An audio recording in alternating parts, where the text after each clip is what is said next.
Sebelum gedung tinggi merayap langit, Indonesia telah memiliki kota-kota besar dengan sejarah panjang.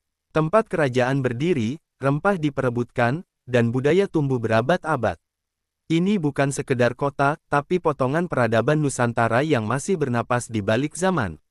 Berikut 8 kota tertua di Indonesia. 1. Palembang di Provinsi Sumatera Selatan. Di Sungai Musi, Palembang menjadi pusat kerajaan Sriwijaya, abad ke-7. Kota ini bukan hanya pelabuhan dagang, tapi juga pusat keilmuan dan agama Buddha terbesar di Asia Tenggara.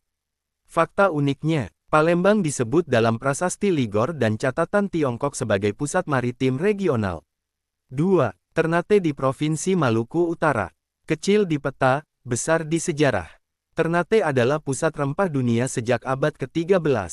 Dari benteng Portugis hingga benteng Belanda, semua berebut satu hal, cengkeh. Fakta unik, Kesultanan Ternate adalah satu dari sedikit kerajaan lokal yang aktif berdiplomasi internasional. 3. Banten Lama di Provinsi Banten.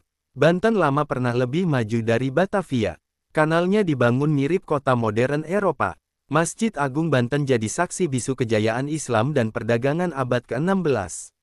Fakta uniknya, terdapat kanal Banten menginspirasi VOC membuat kanal serupa di Batavia. 4. Kota Tua Jakarta atau Batavia di daerah khusus Jakarta. Sebelum jadi ibu kota Jakarta, Batavia adalah markas VOC terbesar di Asia. Kota ini dibangun di atas reruntuhan Jayakarta, dengan kanal, benteng, dan sistem kota ala Belanda. Fakta uniknya, Batavia dijuluki Ratu Timur oleh Belanda karena kemegahannya. 5. Tuban di Jawa Timur. Tak banyak yang tahu, Tuban adalah pelabuhan penting Majapahit dan kota penyebaran Islam awal. Sunan Bonang dan Wali Songo menapakkan jejak dakwah di sini. Fakta uniknya, Tuban dikenal sebagai kota santri sejak abad ke-15. 6. Kediri di Jawa Timur. Kerajaan Kediri berdiri sejak abad ke-11, dikenal lewat sastra, seni, dan ekspansi ekonomi. Kota ini jadi pusat budaya Jawa sebelum Majapahit. Fakta uniknya, Kediri adalah tempat ditulisnya kakawin terkenal karya Empu Sedah dan Empu Panuluh.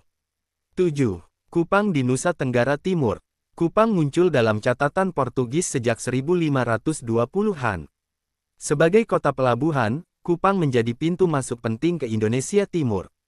Fakta uniknya, Kupang jadi tempat persinggahan James Cook tahun 1770-an. 8. Makassar di Sulawesi Selatan. Makassar, rumah bagi Kesultanan Gowatalo. Sejak abad ke-15, kota ini menjadi pelabuhan kosmopolitan yang menjalin hubungan dagang dengan Arab, India, hingga Tiongkok. Fakta uniknya, bahasa Makassar jadi lingua franca perdagangan Indonesia Timur.